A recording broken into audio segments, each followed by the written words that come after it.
A gente toma decisão o tempo inteiro.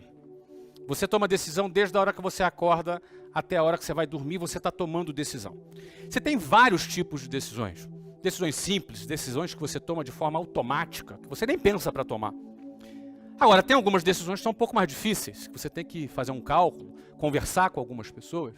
No entanto, há algumas decisões, e essas não são muitas, elas não acontecem todos os dias, são decisões que transformam a nossa vida.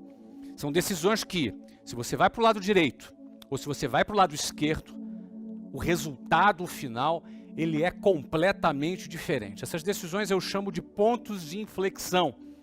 São pontos de inflexões na nossa vida. Na nossa vida, há decisões que são pontos de inflexão. Se você vai para um lado, tua vida tem uma história. Se você vai para o outro lado, a história pode ser completamente diferente. Às vezes melhor e às vezes pior. Não por acaso, esses pontos de inflexão são decisões super difíceis. São decisões que são acompanhadas sempre de tensão, são acompanhadas sempre de estresse, são acompanhadas sempre de, muitas vezes, de angústia, dúvidas, incertezas, medo. É um coquetel de sentimentos que a gente tem quando estamos diante de um ponto de inflexão.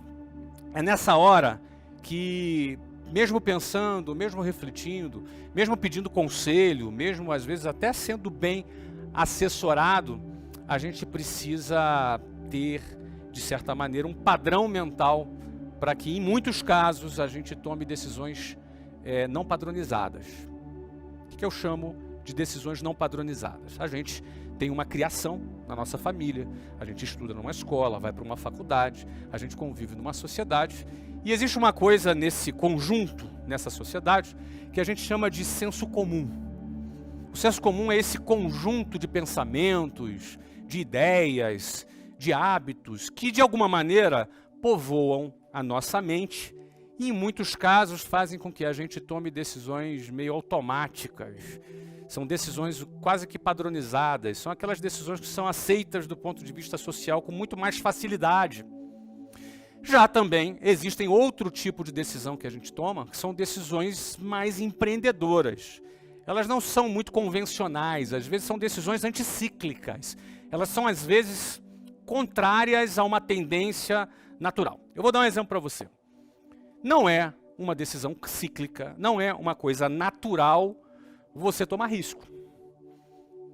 Nós, como seres humanos, temos dentro de nós um sentimento de autopreservação. Esse sentimento de autopreservação nos ajuda, inclusive, a sobrevivermos como espécie. Ao longo de muitos anos, esse sentimento, esse instinto de autopreservação, ele nos ajudou a sobrevivermos enquanto espécie humana. Portanto, temos às vezes, principalmente a depender do nosso meio de vida, do nosso meio social, familiar, religioso, acadêmico, enfim, há muitos fatores aí que influenciam, a gente forma um senso meio automático de decisões baseadas na autopreservação. Não por acaso, muita gente se preocupa muito com a estabilidade. Muitos fazem concursos públicos, muitos tomam decisões um pouco mais conservadoras. São pessoas que, para essas pessoas, a segurança é o que está valendo mais. A segurança é a sua principal metáfora de vida. Por outro lado, há pessoas em que a liberdade é a sua principal metáfora de vida. O que eu quero dizer é o seguinte: em algum momento na minha vida, algum momento na sua vida, todo indivíduo, em algum momento, ele faz uma decisão se ele pauta a vida dele pela segurança ou se ele pauta a vida dele pela liberdade. Isso é um tipo de decisão que a gente toma. Todos nós tomamos em algum momento da nossa vida.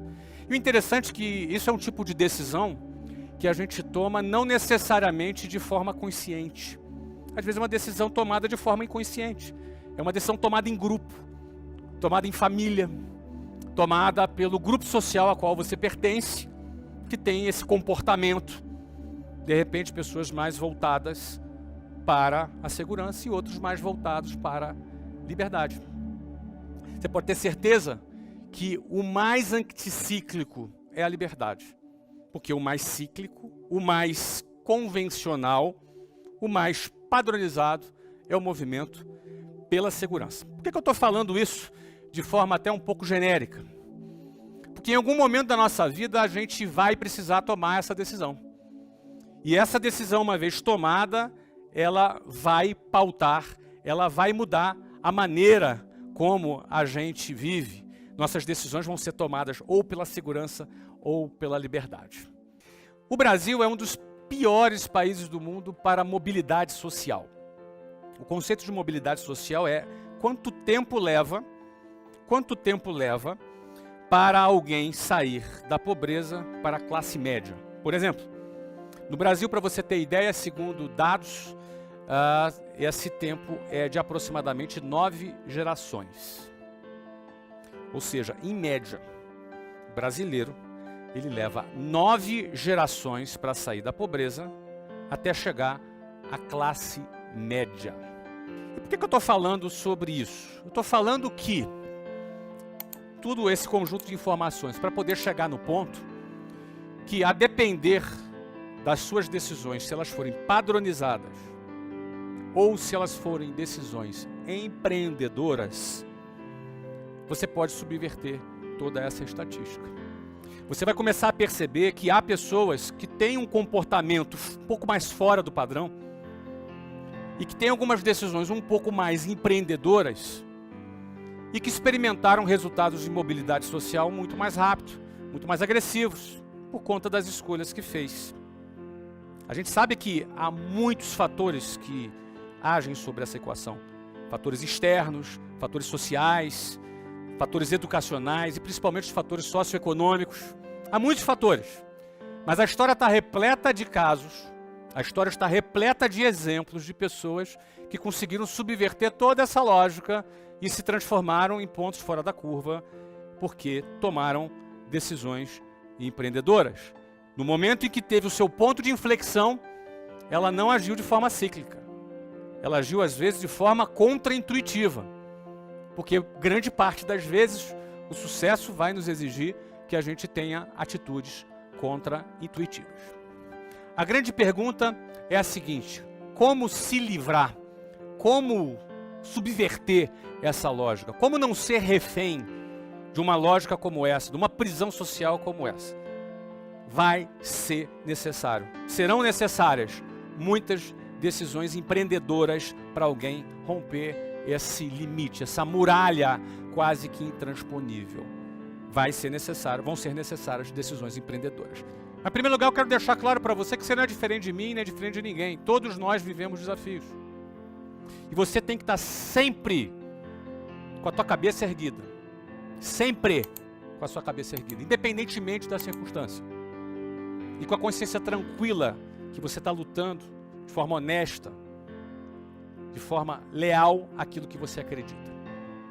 Segundo ponto, você vai ser sempre desafiado ou a tomar uma decisão padronizada, baseada na segurança, ou uma decisão empreendedora, baseada na sua busca pela sua liberdade, da realização do seu projeto, da realização do seu sonho.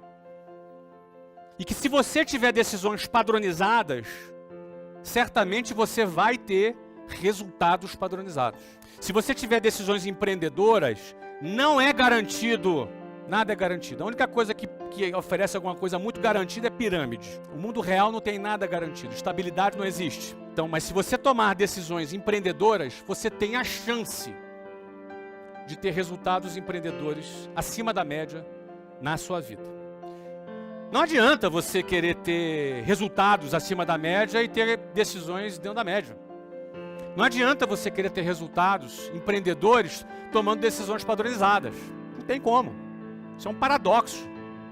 Não tem como você plantar banana e colher maracujá. Você plantou banana, meu querido, você vai colher banana. Isso é lógica. Não tem milagre. Mas se você quer colher maracujá, só tem um jeito. Você tem que plantar maracujá. Pode ser que você plante maracujá, venha uma praga e estrague tudo. Pode ser que você plante maracujá e dê tudo errado.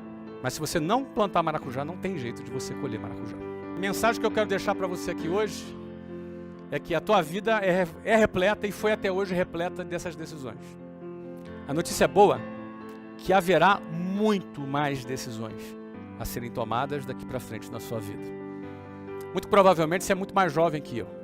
Eu costumo dizer que eu daria tudo que eu tenho hoje para ter a sua idade. Porque quando a gente conquista o conhecimento, a gente tem condições de conquistar tudo de novo. Portanto, a minha dica assim para você, se eu pudesse dar uma recomendação, é busque esse conhecimento. Colhe em quem já está vivendo aquilo que você quer viver. Se espelhe em pessoas que já realizaram aquilo que você está realizando e que você quer realizar. Povoe a sua mente de pensamentos e princípios e condutas e comportamentos similares aos das pessoas que atingiram o resultado que você hoje deseja atingir. Não tire o olho daquilo que você quer atingir. Esteja do lado de quem pode te ajudar, de quem pode colaborar com você.